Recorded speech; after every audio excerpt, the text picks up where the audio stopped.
You all have something in drafts right now, and Bert Breer does too. You have something in drafts for each of these four teams. Okay, now as a fan, you say, if Kansas City wins, this is how I feel. If Cincinnati wins, I feel this way. Philadelphia, San Francisco, so on. And so do members of the media. Bert, we got narratives all ready to go. We just need the games to take place so we can then put out our takes. What are you most looking forward to, Bert Breer, great football insider? What are you most looking forward to seeing this weekend? I think, honestly, how the quarterbacks in Philadelphia play, because I think there's so many questions about how that's going to play out and what Jalen Hurts is going to look like on this stage, what Brock Purdy is going to look like on this stage. Two guys who are non-first round picks. Obviously, Jalen Hurts is more accomplished, further along in his career.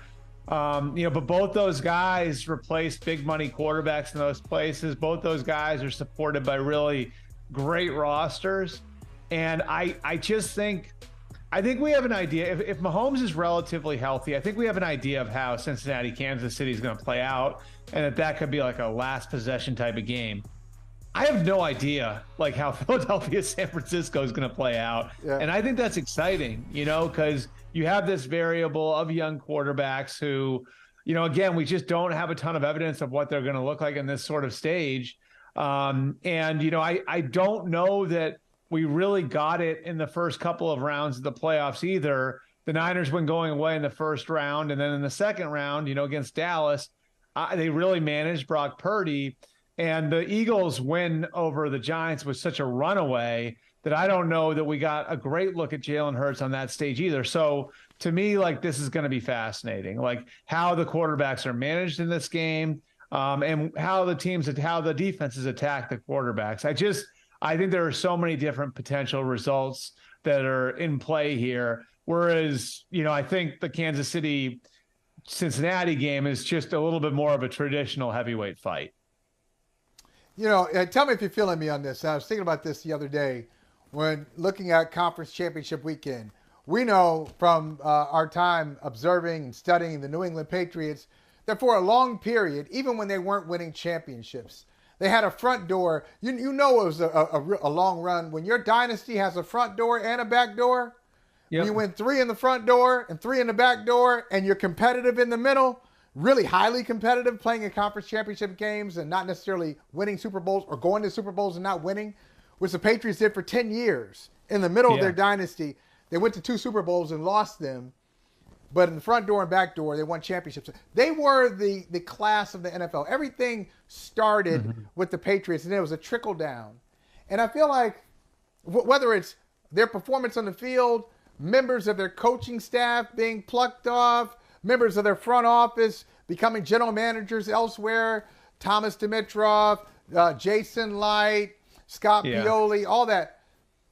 I think what's at stake in the NFC, Bert, is kind of the same thing. The organization that wins this, I'm going to not only crown them with the George Halas Trophy, I'm going to crown them as the model organization, not only in the NFC, but maybe in sports. Think about what Philadelphia has done on the field and what Howie Roseman has done, acquiring players, coaches that they've sent around the league. In San Francisco, hey, Rand Carthon just got the general manager's job in Tennessee. And Mike McDaniel and Robert Saleh in New York, and what they've done on the field. Isn't this a matchup of the prime franchises in the conference? Yeah, and I think you see what Kansas City's achieved in the AFC too, and how Cincinnati's set up, and you have sort of a similar thing in the AFC. But I'm with you. I mean, you think about the accomplishment. The winner of the NFC title game is going to have been to the Super Bowl with 2 different quarterbacks over a very short period of time. The Eagles made it with Nick Foles, and they would make it with Jalen Hurts. The Niners made it with Jimmy Garoppolo, and now they'd make it with Brock Purdy. And so I think that is about as impressive as it gets, right? If you can get there with multiple quarterbacks in a short period of time like that, and turn over the roster in a short period of time like that, and continue to replenish the roster in an era when you constantly have to do that in a short period of time like that, I just think it speaks to so many things working in unison. And I think that's what you're getting at, Michael, is, you mentioned all those names in San Francisco, guys like Rand Carthon and Robert Saleh, and Mike McDaniel. I think D'Amico Ryans, Adam Peters are two more names, guys that are going to be head coaches and general managers soon. It's because other teams are looking at San Francisco and saying they have it working at every level. They're drafting and signing the right players. They're developing them the right way. They know what they want. They know what they're looking for, and they're going out and getting it. And you can say the same thing for the Eagles. I mean, the Eagles, they would have done it with two different head coaches too. You think about that, like Howie Roseman, Doug Peterson, and Nick Foles, and then Nick Sirianni and Jalen Hurts. They've done it with a very well-defined philosophy that they'll build through the lines of scrimmage. Here's what's amazing. Think about this on the Eagles roster, right? Somebody can look this up. I'm not smart enough to figure it out, but I can't imagine it's ever been done before. They have two guys on each line of scrimmage who've been there for 10 years or more, and Lane Johnson and Jason Kelsey on offense, and Brandon Graham and Fletcher Cox on defense. That's incredible. So they've got these foundation pieces, and they've continued to kind of churn the roster around guys that they view as their culture setters. I just think you're right. Like in the NFC, those two teams were like in the AFC, you can at least pin some of it with the quarterbacks, right? Like Joe Burrow and Patrick Mahomes are such a huge part of the success there that it's hard to divorce them from how the rest of the operation works. In the NFC, you have two good examples of like organizations that are just sort of pulling every lever and making everything work and really kind of moving in lockstep, which is why you see people coming along and trying to pluck guys from those organizations.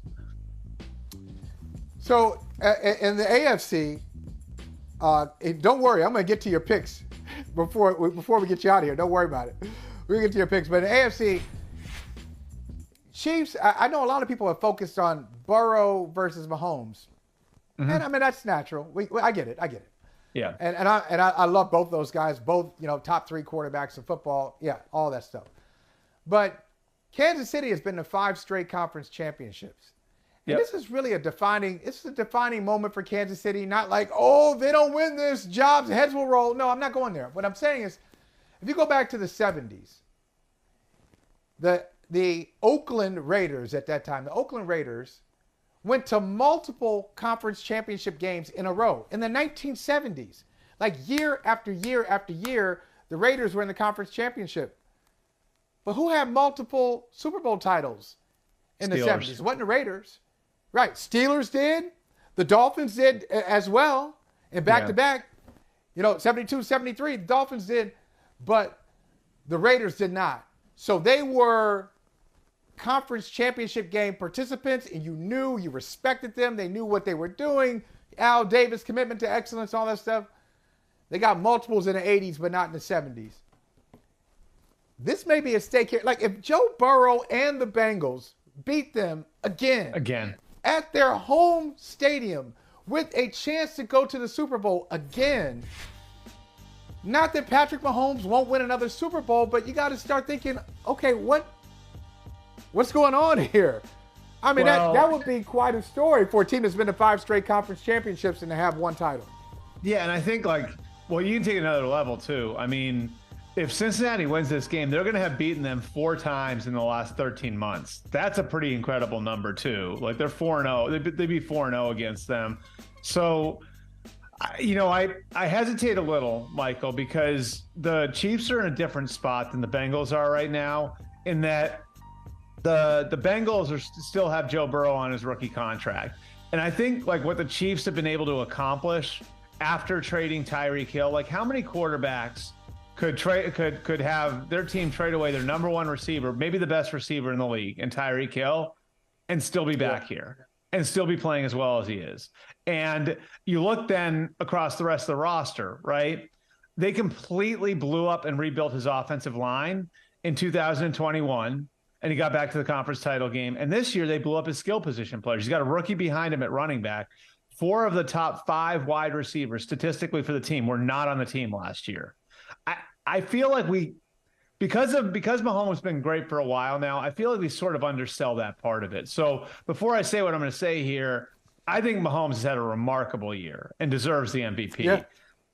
Mm-hmm. That said, there's pressure on the Chiefs. Yeah, absolutely. Because I think competition is only going to get stiffer in the AFC because you have these two. Then you're also got Justin Herbert in Los Angeles if they get things right there. You have Trevor Lawrence in Jacksonville, right? You have Josh Allen in Buffalo. You have Lamar Jackson in Baltimore. You just look at it and it's like it's not going to get any easier in the AFC over the next few years. And Mahomes is going to continue to be expensive, and they're going to have to continue to hit on draft picks, and it gets harder and harder to do it. And you and I both know that. So I do think that there is pressure on the Chiefs to take advantage of the opportunity that's in front of them because, man, I mean, what questions are we going to be asking, at 9 o'clock or 10 o'clock on Sunday night if the Chiefs lose to the Bengals? And look, it would be excusable. The Bengals have a great team and Mahomes has the injury and everything else. But what questions are we going to be asking at 10 o'clock if we're looking at it and it's, okay, 5 AFC title games, but just two Super Bowl appearances and 1 win? I think that that's something that I definitely put some pressure on some people in Kansas City going into Sunday. Now I'm going to ask you who's going to win the game, and then I want to get to one more topic before we let you go. And before I ask you that, I'm going to tell you, maybe you have some advice, and this may not play well in certain audiences. I understand it, but there's been a fly in the studio, in the home studio here. It's been a fly for like a week. And, I'm a lover. I'm not a fighter. So I have not taken my fly swatter. You haven't rolled up the newspaper yet? I haven't just like smashed it. No, I have. But I was like, you know what? I'm going to let it happen naturally. This fly deserves it. This fly deserves to go out on its own terms. I've opened the door many times, and the fly won't go out the freaking door. And it keeps flying on my bald head. It'll come close to the door, and then when you open it, it backs off, right? Okay, so listen, what do you want? I don't know what you want. You're a passive-aggressive fly. You want to annoy me, but then when you have a chance to leave, you're indecisive. So I may kill the fly while we're on the air. I just want that whole preamble is there may be a fly killing on brother from another. Murder. Just want to let you. Yeah, I want to let you know. Insecticide. I want to let you know that. So tell me this: who's going to win? Who's going to be playing in the Super Bowl after Sunday night? Who are our I think it's going to be. I think we're going to get the 3rd edition of Bengals Niners, a rematch of Super Bowl. I think it's 16, right? In Super Bowl 23, classic from my childhood. Everybody of my age remembers John Taylor and the catch he made on that night. And I believe Jerry Rice was the MVP of that game, if I'm not mistaken. Look, Michael, I think Mahomes' injury is going to be a factor. And I go back in my mental Rolodex and try to think of like all the times you hear the words high ankle sprain. And I can't think of too many occurrences where it wasn't a factor in a game. That's right. People always say the right things during the week, but I can't think of too many instances where you heard about that injury and then you got to Sunday and you weren't thinking about it and it wasn't a factor. And I think the Bengals have a defensive coordinator in Lou Anarumo who has done well against the Chiefs the last 3 times they faced off and is going to have a plan to challenge him and force him to test that ankle and see where he's at early in that game. And so I think we're going to know pretty early how limited Mahomes is.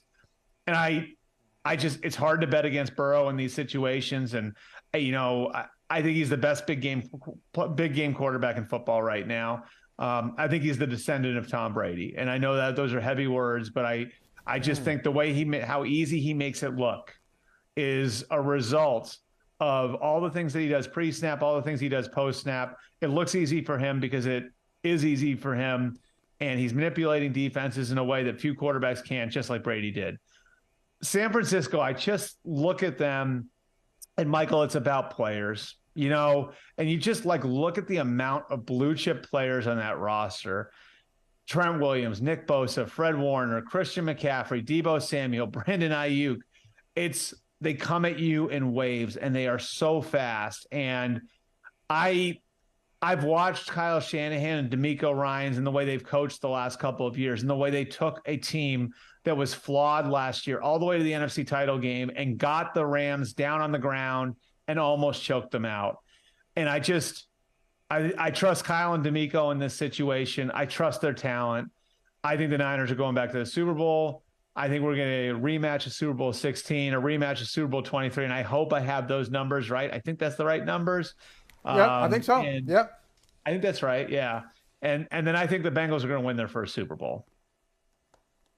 Both close games that the Bengals lost. So in this case, Bengals win it. Last thing, look, Jim Trotter and I did the show yesterday, and we were both, nothing personal, we were both pissed off about your tweet. Not because it was you, it was the content of your tweet. I'm sure you got it, and we got it. We understand that you're doing the job, but Steve Wilkes, yeah. 6-6 as an interim coach, pushed out the door. Frank Reich comes in and takes it. And your tweet was something like, hey, this is a pretty good job, and it could get even better if they find a quarterback. And my thought is, and the reason it bothered me was, yeah, well, why couldn't Steve Wilkes get that opportunity? He already proved on the fly that he was able to get a program, cobble a program together with no training camp. He established a clear vision. And Trotter, he didn't tell us the names, but Trotter said, look, I know from Wilkes told me some of the people he was considering for an OC position, and these were some big-time names. So why do you think Carolina... I can tell you, I think he would have gotten Brian Johnson out of Philadelphia, who would have been a big name. And to get him from that program, I think that would have been he's been mentioned twice. He's been mentioned twice on this show already this week, I think, or in the last 2 weeks. Rita Hubbard mentioned him and said that's her number one choice for Baltimore and Lamar Jackson. So, yeah.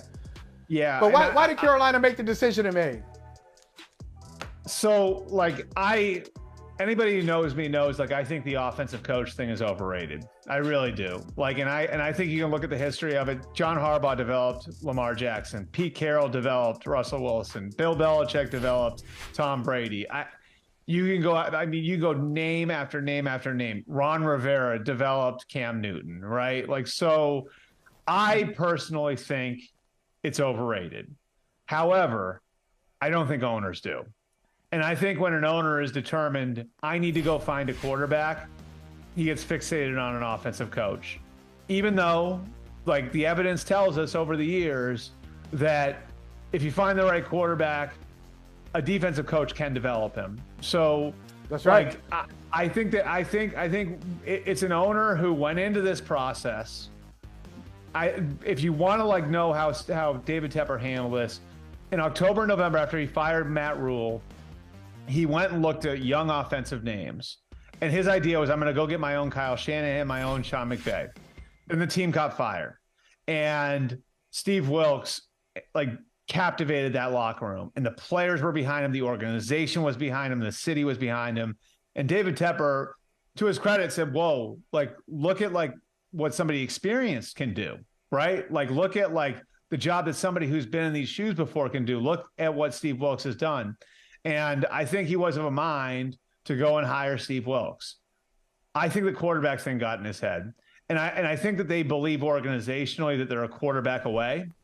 And if you look at the roster, there's reason to believe that. Look at the young talent on the roster, Michael. I know I'm going long-winded here, as usual.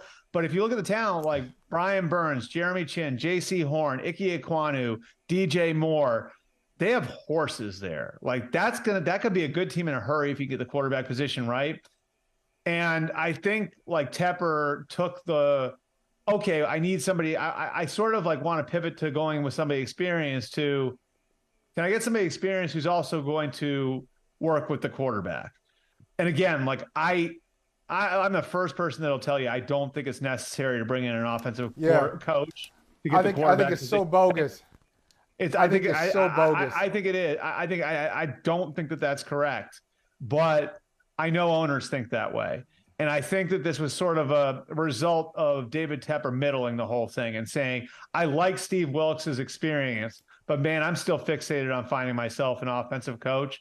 And so I think in that way, Steve Wilkes almost led him to Frank Reich, which is unfortunate because Wilkes really deserved the shot. I mean, I can tell you the identity. But you know what, I'm going to say, but Tepper led himself to Frank Reich, because if Steve Wilkes was able to show this to him, then he should have brought in Wilkes. Maybe he should have showed up for the last game. I don't know. He wasn't there for the last game of the season. Maybe he should have been more present and said, all right, Steve, Tell me about how do you assess our franchise?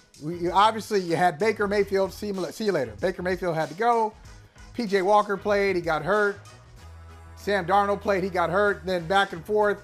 When Darnold was healthy, Walker was out. When Walker was healthy, Darnold was out. The whole thing. Hey, what do you think you could do with the quarterback? And what's your plan for developing a quarterback if he really wanted him, if he really wanted to give him an opportunity? And that sweatshirt, that hoodie, that one of those pictures we had there, we had a hoodie a picture of Wilkes in a hoodie that said opportunity on the back. And that's ironic because this is a man in his 2 stops who's lacked real opportunities. It's too bad. Yeah. It's really too bad. I thought this was a good fit look, here. I think the other teams involved would be smart to give him a call and at least talk to him. I mean, the Denver search might be resetting a little bit if D'Amico decides to go to Houston over Denver. I think if you look at the identity that Wilkes was able to build with that team, the way they ran the ball at the end of the year, despite having traded Christian McCaffrey, the way the young players played under him, again, I just think there was so much merit to looking at him as a head coach. But I do think, again, in a certain way, his success led them to Reich. And I just think too many owners are fixated. I mean, I'll give you the perfect thing. Michael, I think if you asked Sean McVay himself, he would rank his ability to hold a play sheet and call an offense 5th or 6th most important quality he has as a head coach. I think Kyle Shanahan would probably tell you something similar. But I like it. These guys get fixated on that, and here we are. Hey, thank you for watching Brother from Another. If you haven't hit that subscribe button, go ahead and do that now. Don't forget you can catch us 3 to 4 weekdays on PeacockTV.com and on Sirius XM Channel 85.